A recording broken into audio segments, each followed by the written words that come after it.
Hi everyone! So welcome to my vlog.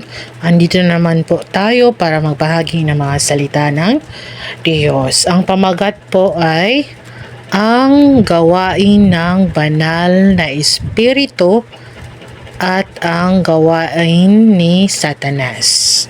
Marita sa page. Okay, let's turn the page here.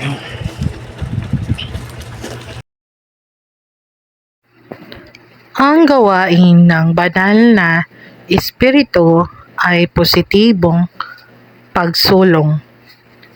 Samantalang ang gawain ni Satanas ay pag-urong, pagiging negatibo, pagiging mapanghimagsik, paglaban sa Diyos, pagkawala ng pananampalataya sa Diyos, at pag-ayaw kahit sa pag-awit ng mga himno, at pagiging napakahina para gampanan ang tungkulin. Lahat ng nagbumula sa kaliwanagan ng banal na espiritu ay talagang likas, hindi ito ipinipilit sa iyo. Kung susundin mo ito, magkakaroon ka ng kapayapaan. Kung hindi, pupunahin ka pagkatapos.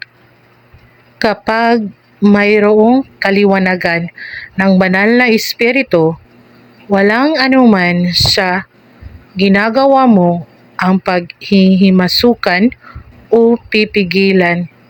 Ikaw ay palalayain, magkakaroon ng isang landas sa pagsasagawa sa iyong mga pagkilos. At hindi ka mapapasailalim sa anumang mga pagbabawal, kundi magagawang kumilos ayon sa kalooban ng Diyos. Ang gawain ni Satanas ay nagsasanhi sa iyo ng panghihimasok sa maraming bagay. Inaalisan ka nito ng ganang manalangin, ginagawa kang masyadong tamad para kainin at inumin ang mga salita ng Diyos, at walang kagustuhang isabuhay ang buhay ng iglesia at inihiwalay mula sa espiritual na buhay. Ang gawain ng banal na espiritu ay hindi nang hihimasok sa iyong pang-araw-araw na buhay at hindi nang hihimasok sa iyong pagpasok sa normal na espiritual na buhay. Hindi mo kayang mahiwatigan ang maraming bagay sa mismong sandaling nangyayari ang mga ito. Gayunman, pagkalipas ng ilang araw, mas lumiliwanag ang puso mo at mas lumilinaw ang isipan mo. Nagkakaroon ka ng kaunting pagkaunawa sa mga bagay tungkol sa espiritu at unti-unti ay nakakaya mong mahiwatigan kung ang isang kaisipan ay nagmumula sa Diyos o mula kay Satanas. Ang ilang bagay ay malinaw na gumagawa sa iyo na tutulan ang Diyos at maghimagsik laban sa Diyos o pigilin ka mula sa pagsasagawa ng mga salita ng Diyos.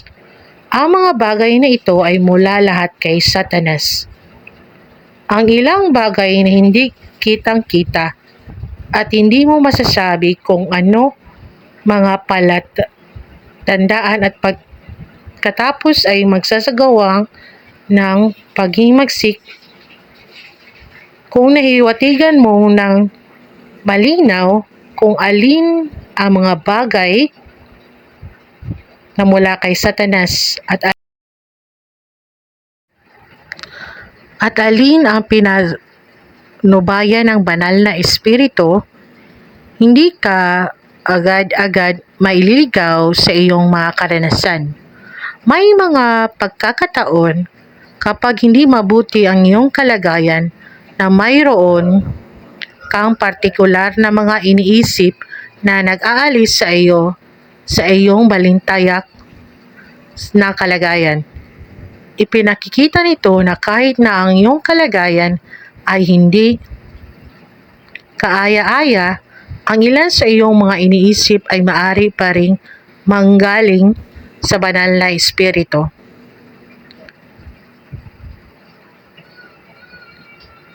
Hindi ito ang kaso na kapag ikaw ay balintayak, ang lahat ng iyong mga iniisip ay ipinadadala ni Satanas. Kung iyan ay totoo, kailan mo magagawang lumipat sa isang positibong kalagayan? Dahil balintiyak ka sa loob ng ilang panahon, binibigyan ka ng pagkakataon ng banal na espiritu na magawang perpekto, inaantig ka niya at inaalis sa iyong balintayak na kalagayan. Yang lamang po mga kapatid.